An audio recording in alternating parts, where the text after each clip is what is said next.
You look at him, he looks a little bit like Steve Austin with hair. Yeah. Back when he was when Steve Austin still had hair. Wow, when he was stunning Steve Austin. No offense, Steve. I know you'd come over and kick my ass for saying watching. that. So this is yeah.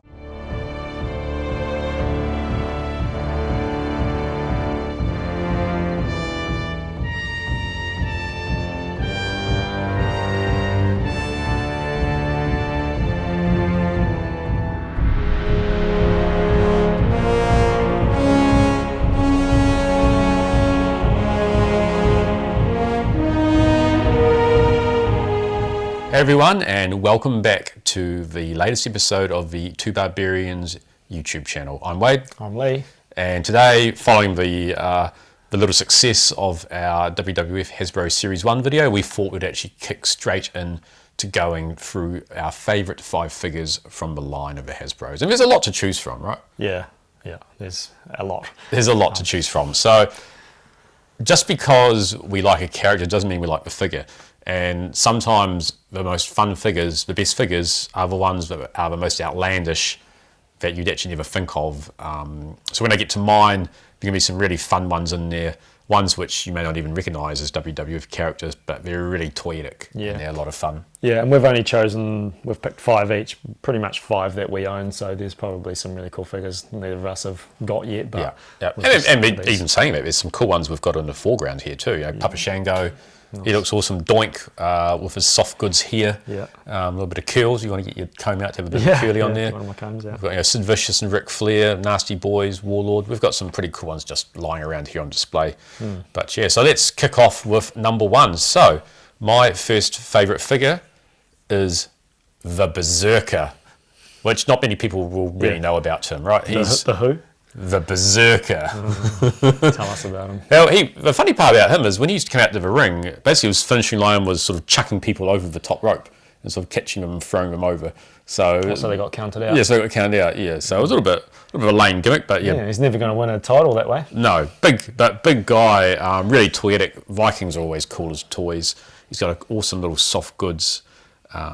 I don't know what you even call it, a vest or a tunic. Tunic, like medieval tunic. And he actually went by a couple of sort of Nordic names. I think it was Nord the Barbarian in an earlier iteration. AWA, something like that. Yeah, but aside from that, just really fun figure.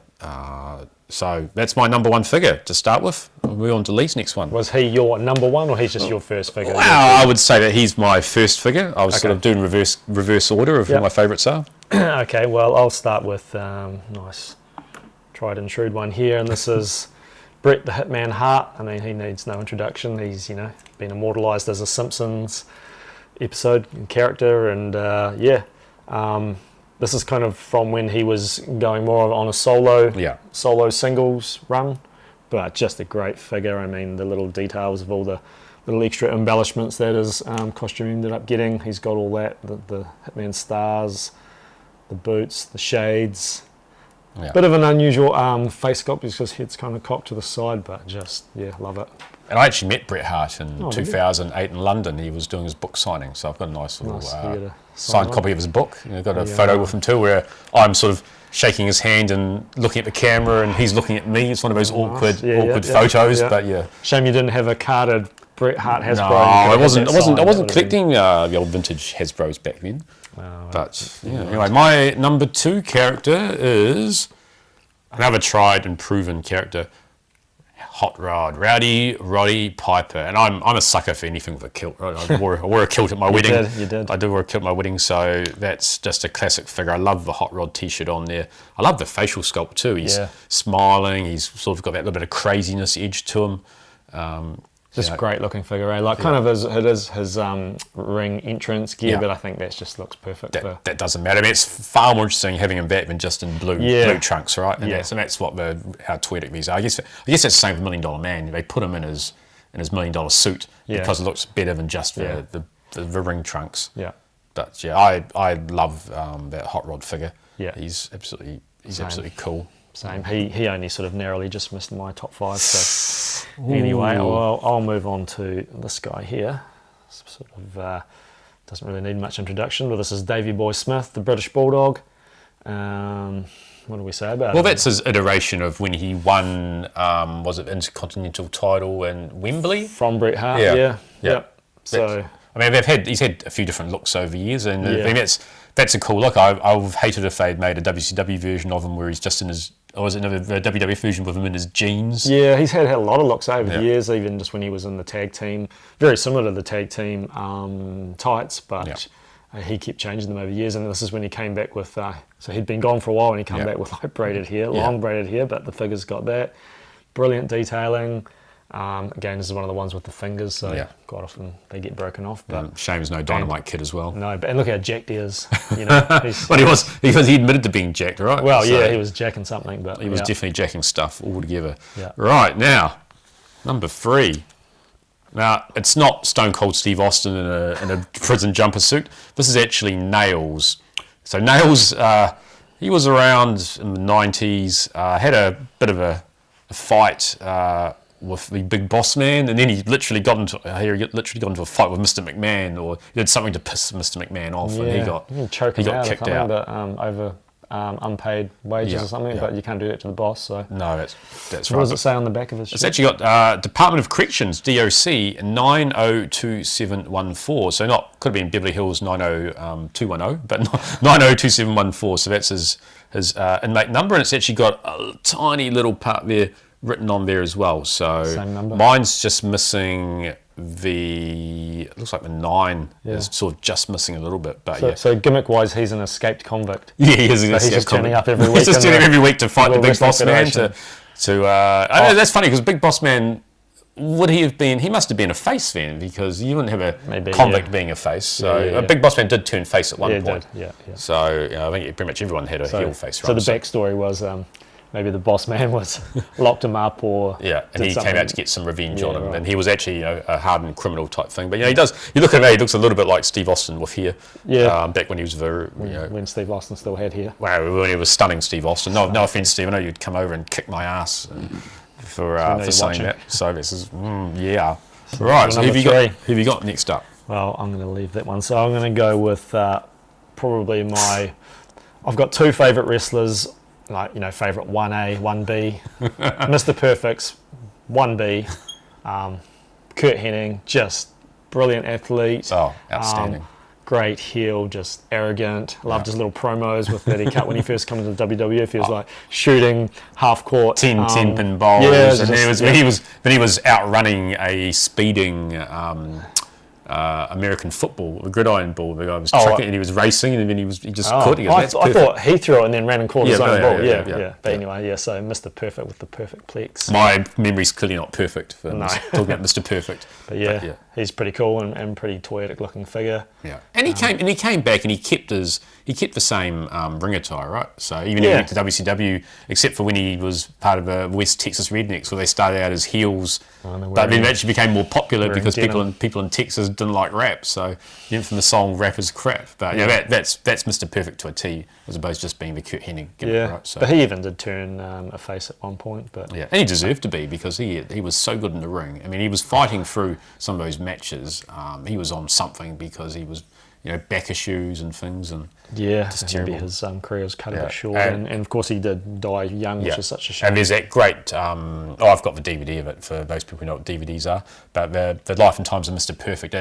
You've got that DVD. Yeah. Oh, I need to borrow. Well, you need to borrow. Yeah, it's really good because he's he basically he actually saved someone's life. He was bleeding out on barbed wire on a fence, and and he did all sorts of things. And he's actually a good guy. Yeah, good guy as well. Yeah, but practical joker. Yeah, I was going to say, Notorious Ribber. That was like, the boys would play pranks and ribs on each other, and apparently he was like a shocker for that. Between him and Owen Hart, I think they had that all settled. Yeah. But, I'd really recommend that documentary. It's really cool. I will definitely be borrowing that later. Yeah, you'll be borrowing that when I can find it in the garage. Yep.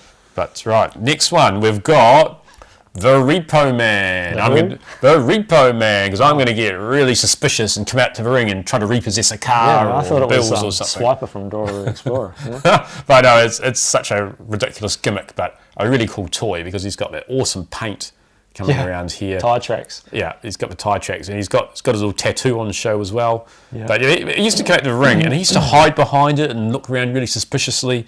But yeah. So a Repo Man, he's going to repossess what? Everything. The wrestlers are out there and he's like, I'm come to repossess. I've come to repossess everything. I mean, it's just the gimmick. Like, it's like Isaac Yankem, what's he going to do? Take people's teeth out?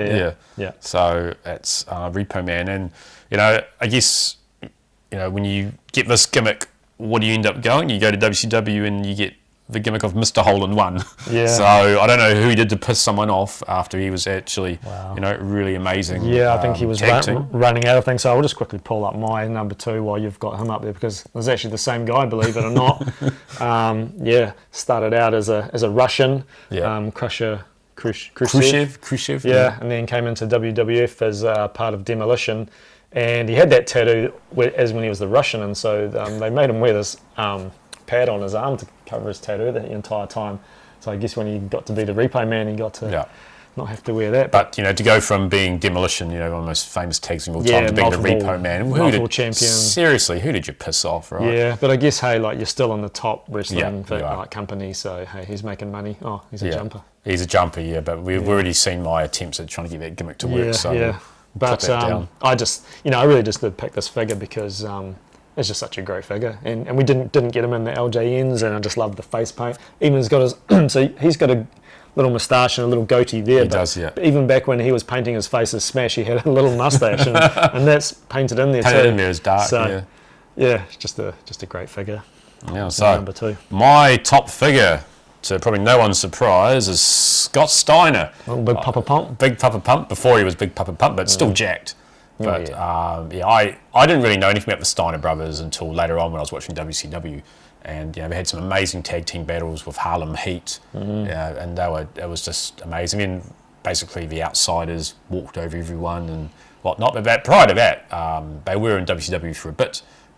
Rick and Scott were in there, but I think they were in the NWA before it became WCW, and they were like pretty big then. And huge, but they were legitimate badasses too, right? Like so they come into the WWF, didn't they? And pretty much, I would say they were already told, look, come to our company, we're going to put the gold belts on you. And and they just have some strange attire.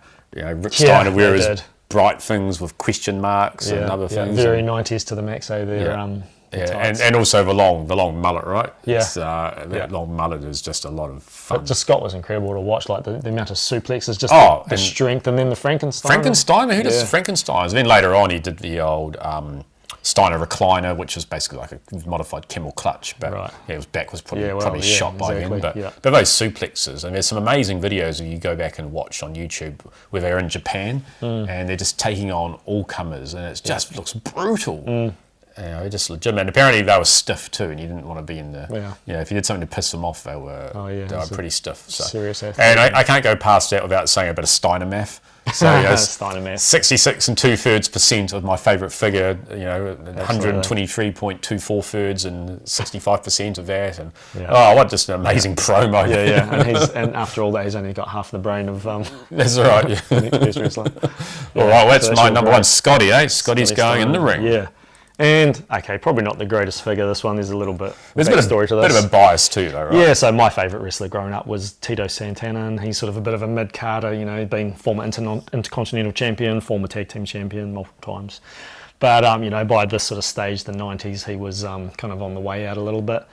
So they had to rebrand him with a gimmick, and he, being that he's Mexican, they gave him a Matador gimmick, and I think he used to come out with a Matador jacket and a red, the cape thing that they fight the bulls with. So, and basically this is just a repainted Jake the Snake. They just put Jake Snake's body on Tito, which Tito probably got done a bit dirty then. He would have done a bit. He was a bit more cut up and Jake than what Jake ever was, but a bit shorter too, wasn't he? So Jake was quite tall. Yeah, Jake was actually a really tall guy, but these aren't. Most of these aren't really to scale. No, they're caricatures, really, right? They're cartoony. Yeah, and a little bit harder to come by too. I think we don't really come across a lot of Titos, so I was always pretty happy to be able to add him to my collection. So he's going to go in the ring too. And, cool. Well, there you have it. That's our 5 favourite wrestlers.